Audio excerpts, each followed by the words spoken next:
আপনারা যারা সরকারি কর্মকর্তারা আছেন, আপনাদের কাছে আমার প্রত্যাশা থাকবে যে পেরেশানি মুক্ত একটা প্রশাসনিক সেবা আপনারা তৈরি করবেন।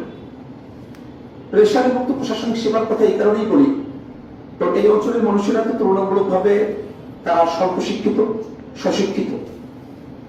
এই মানুষেরা হয়তো সরকারি অফিসের আদব কায়দা কানুনগুলো কিরকম সে সম্পর্কে তাদের জানার ঘাটতি থাকতে পারে, অথবা এমন করে এখানে রাখা হয়েছে, এমন কিছু আদব কায়দা জনগণের উপরে চাপিয়ে দেওয়া হয়েছে যেটা আসলে জনগণকে সরকারি অফিসগুলো থেকে বিচ্ছিন্ন করার জন্যই এক ধরনের ম্যালপ্র্যাকটিস।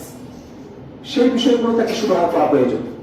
আমরা চাইব যে কোনো মানুষ সরকারি কোনো অফিসে আসার পরে তিনি যেন আনঅ্যাটেন্ডেড না থাকেন। কোনো একজন মানুষ তিনি আসার পরে তিনি দিনের পর তিনি ঘুরবেন, তিনি একটা সমস্যা নিয়ে এসেছেন, হয়তো কোনো একজন শিক্ষক, যে শিক্ষক তার বেতনাতে নিয়ে সমস্যা বা পেনশনের পয়সা নিয়ে সমস্যা, যে ধরনের কিছুই হোক না কেন, তিনি যে আসলেন, তিনি যে শিক্ষা অফিসে আসবেন, জেলা প্রশাসকের কাছে আসবেন, তিনি যেন আনঅ্যাটেন্ডেড না থাকেন, অর্থাৎ তিনি যেন কোনোভাবেই শুধু শুধু অফিসের বারান্দায় ঘুরে তাকে চলে যেতে না হয়। তিনি যেন অন্তত কথা বলার সুযোগটা পান, তার সমস্যাটা যেন শোনা হয়।